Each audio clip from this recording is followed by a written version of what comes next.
Hello, कैसे हो आप सभी का अंशुरुद्ध क्लासेस में हार्दिक स्वागत, अभिनंदन। मैं आशा करता हूँ कि आप सभी अच्छे होंगे, स्वस्थ होंगे। हम पर डे की क्लास में देख रहे थे स्टैटिक जीके, फिर उसी से आज क्लास आगे स्टार्ट करते हैं और देखते हैं अपना पहला क्वेश्चन है हमारा कि भारत के संदर्भ में पंथ निरपेक्ष शब्द का सही भाव क्या है। तो पंथ निरपेक्ष शब्द का अर्थ क्या है भैया? वो है कि भारत में राज्य का कोई पंथ या धर्म नहीं होगा। पंथ निरपेक्ष शब्द का अर्थ क्या है कि भारत में राज्य का कोई पंथ या धर्म नहीं होगा। ठीक है, अगला क्वेश्चन है भैया हमारा कि उच्चतम न्यायालय ने किस बात में यह धारणा प्रस्तुत की कि उद्देशिका संविधान का अभिन्न अंग है।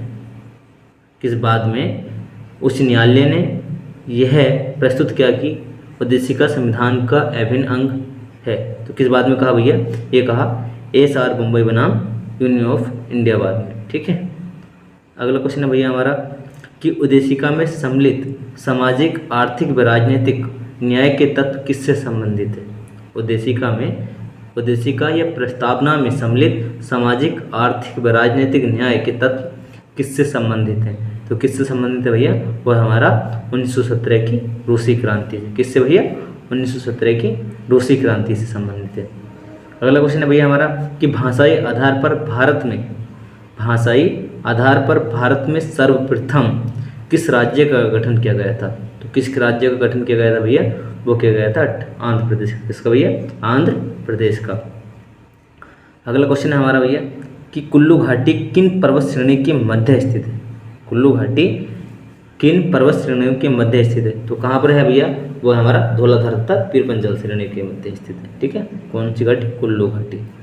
अगला क्वेश्चन हमारा भैया कि पालघाट दर्रा किन पहाड़ियों के मध्य स्थित है। जो पालघाट दर्रा है किन किन पहाड़ियों के मध्य है? तो वो है भैया हमारा नीलगिरी और अन्नामलाई पहाड़ियों के मध्य। ठीक है, अगला क्वेश्चन है भैया हमारा कि माना दर्रा उत्तराखंड को किस से जोड़ता है। माना दर्रा उत्तराखंड को किस से जोड़ता है? तो किससे जोड़ता है भैया? वो जोड़ता है तिब्बत से। माना दर्रा जो हमारा वो उत्तराखंड को तिब्बत से जोड़ता है। अगला क्वेश्चन है भैया हमारा कि नंदा देवी शिखर किस राज्य में स्थित है। नंदा देवी शिखर किस राज्य में स्थित है। तो किस राज्य में भैया? वो है उत्तराखंड में। कहाँ भैया? उत्तराखंड में। अगला क्वेश्चन है हमारा कि तपोवन और विष्णुगढ़ जल विद्युत परियोजना किस राज्य में स्थित है। तो किस राज्य में स्थित है भैया? वह है उत्तराखंड में। कहाँ पर भैया? उत्तराखंड में। भारत का सबसे पुराना जल शक्ति उत्पादन केंद्र कौन सा है। भारत का सबसे पुराना जल शक्ति उत्पादन केंद्र कौन सा है? तो कौन सा है भैया? वो हमारा शिव समुद्रम। कौन सा भैया? शिव समुद्रम। अगला क्वेश्चन देखते हैं कि अंटार्कटिका का एकमात्र सक्रिय ज्वालामुखी कौन सा है।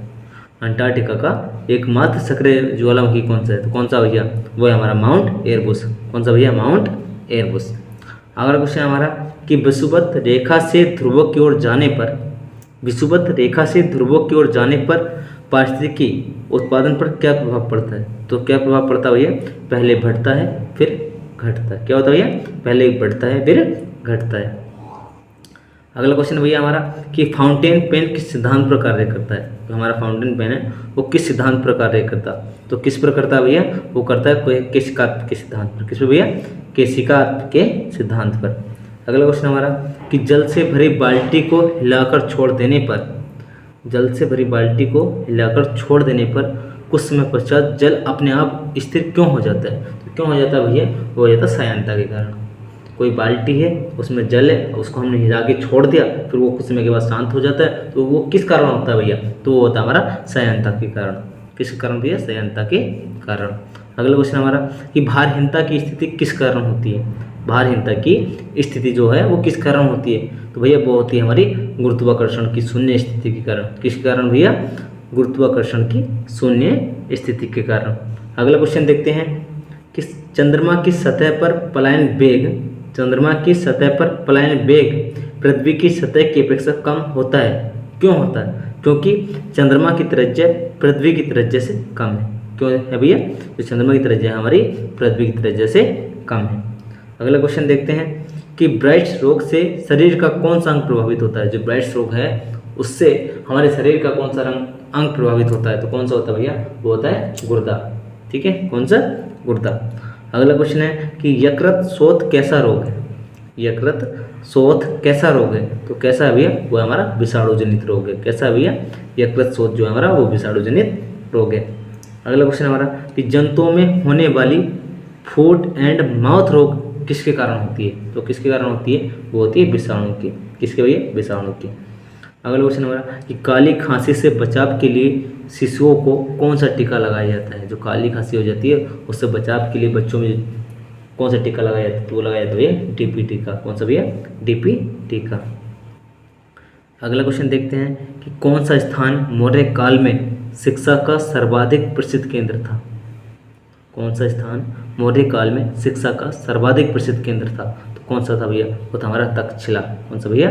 तक्षशिला। अगला क्वेश्चन है हमारा कि गुप्तचर व्यवस्था का प्रथम विस्तृत वर्णन किस ग्रंथ में किया गया?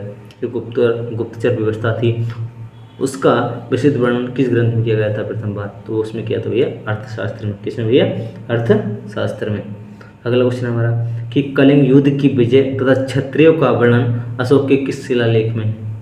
कलिंग युद्ध की विजय तथा क्षत्रियों का वर्णन अशोक के किस शिलालेख में? भैया वो हमारा अशोक के 13वें शिलालेख में। किसमें भैया? अशोक के 13वें शिलालेख में। अगला क्वेश्चन देखते हैं कि अशोक के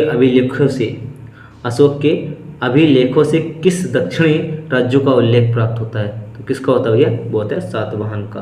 किसका भैया? सातवाहन का। आज के लिए इतना ही। Thank you.